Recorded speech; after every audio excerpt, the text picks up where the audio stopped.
नमस्कार, स्वागत है आपके अपने चैनल हाड़ा वेट्स क्लब में। आज फिर हम आपके लिए एक बेहतरीन टॉपिक लेकर उपस्थित हुए हैं। आज हम आपको बताएंगे यदि आपकी गाय, यदि आपकी भैंस रुक रुक कर पेशाब करे तो उसका क्या ट्रीटमेंट करना चाहिए, उसको कैसे वापस उस स्थिति में लाया जाए जैसे वह पहले वाली स्थिति में थी।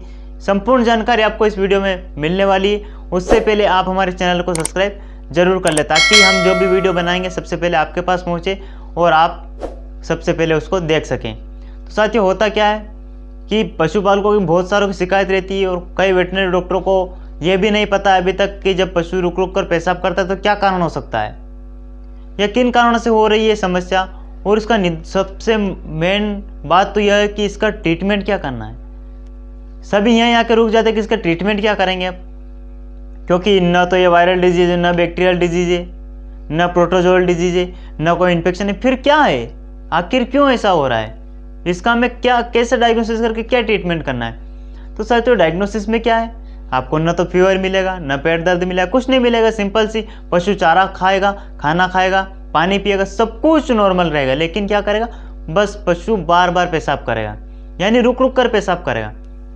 5 मिनट में पेशाब करा, फिर अगले 5 मिनट फिर पेशाब करेगा, अगले 5 मिनट फिर, यानी बार बार पेशाब करेगा। यही डायग्नोसिस है और कुछ इसके अलावा कुछ डायग्नोसिस नहीं है इसका। लेकिन एक बात और भी है यहाँ पर कि अगर उस पशु की आपने एआई नहीं की है, अगर वह रुक रुक कर पेशाब कर रहा है तब तो सही है। अगर आपने उसकी एआई की है और उसके बाद जैसे आपने एआई की और 2 दिन बाद पशु रुक रुक कर पेशाब कर रहा है तो इसका मतलब आपने एआई सही से नहीं की है। यानी आपने जब एआई की तो आपने सर्विक्स में एआई गन पास न करके आपने एआई गन उसकी मूत्राशय यानी मूत्र की नली में एआई गन से धक्का दे दिया, जिसकी वजह से क्या है कि मूत्राशय के मार्ग में इंजरी हो गई और वहाँ पर घाव हो गया।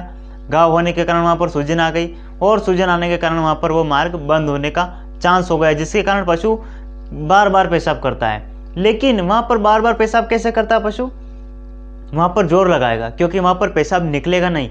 और इस अवस्था में क्या होता है, यहाँ पेशाब निकल रहा है लेकिन अंदर से ही कम आ रहा है और वहाँ पर आहत हो रहा है लेकिन बाहर आके नहीं निकल रहा है। तो उसका ट्रीटमेंट अलग है, उसमें आप एक इंजेक्शन अलग से लगा सकते हैं, हम बताते हैं चलो आपको आगे। तो साथियों, अभी बात करते हैं इसके ट्रीटमेंट की कि ट्रीटमेंट क्या करना है। जब एआई की है और एआई के बाद ये समस्या हो रही है तो पशु जोर लगा के पेशाब करेगा। वहाँ पर जोर लगाएगा तो आपको वहाँ पर क्या करना है, एक एंटीबायोटिक इंजेक्शन लगाना है। कोई सा भी एंटीबायोटिक चुन ले, डीसीआर या ऑक्सीटेट्रासाइक्लिन, या आप वहाँ पर इंडोफ्लोक्सासिन भी लगा सकते हैं। यह तो एंटीबायोटिक की बात। अब अगर एआई गन के कारण या एआई करने के बाद पशु बार बार पेशाब कर रहा है, पशु जोर लगा के पेशाब कर रहा है, तो आप वहाँ पर एक इंजेक्शन दर्द और सूजन और बुखार यानी एनाल्जेसिक इंजेक्शन लगाना आपको। या तो आप मेलोक्सिमेन पैरासीटामोल लगाए या आप निमोस्लाइडिन पैरासीटामोल भी लगा सकते हैं। साथियों, यह तो हुई इन 2 इंजेक्शन की बात। अब इसके अलावा आपको वहाँ पर और कुछ अलग से देने की ज़रूरत नहीं है जब एआई गन के कारण यह समस्या हुई है। लेकिन जब एआई गन के कारण न होकर किसी और कारण से हुई है, वह प्रॉपरली पता नहीं कि किन कारण से हो रहा है। जब आपको कारण पता न चले, यह होता क्या है कि यूरिनरी ब्लैडर के कारण ही होता है, या उसमें सूजन आ जाना या कुछ इन्फ्लामेशन हो जाना, कुछ इन्फेक्शन हो जाना, उसी कारण से पशु बार बार पेशाब करता है। तो इस अवस्था में क्या करना आपको इंजेक्शन, एक एंटीबायोटिक तो इसमें भी लगाना है, चाहे डीसीआर लगाए, ऑक्सीटेट्रासाइक्लिन लगाए या इंडोफ्लोक्सासिन लगाए। यहाँ पर आपको दर्द वाला इंजेक्शन नहीं लगाना है क्योंकि आपको पता है ही नहीं यह इन्फेक्शन के कारण हुआ है, तो आपको यहाँ पर दर्द का इंजेक्शन बिल्कुल नहीं लगाना।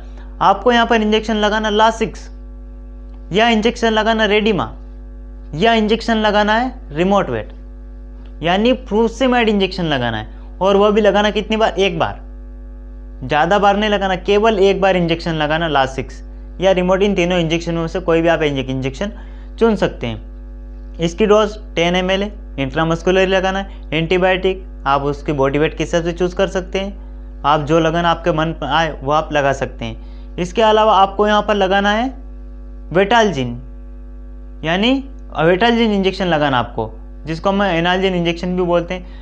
एनाल्जिन इंजेक्शन आपको 20 ml इंट्रामस्कुलर लगाना है।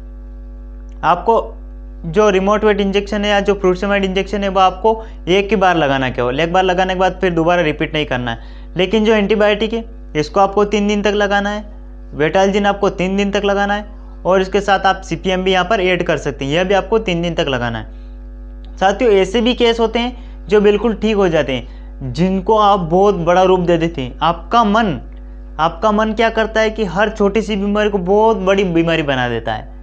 वो आपके दिमाग में ऐसा घूमने लग जाता है क्योंकि आपको पहले से पता नहीं। जिस व्यक्ति को सब कुछ पता रहता है उसके सामने जो भी पशु जाता है वो पशु अपने आप ही सब कुछ कह देता है कि मुझे ये बीमारी है, आप बस ये मुझे लगा दो, मैं ठीक हो जाऊंगी। यही है वेटनरी में, और कुछ अलग से कुछ नहीं आता है। डिग्री काम नहीं करती, लेकिन पढ़ना ज़रूरी है। डिग्री ज़रूरी नहीं, पढ़ना ज़रूरी है। आपको हर चीज़ के बारे में पता होना चाहिए, डायग्नोसिस अच्छा होना चाहिए।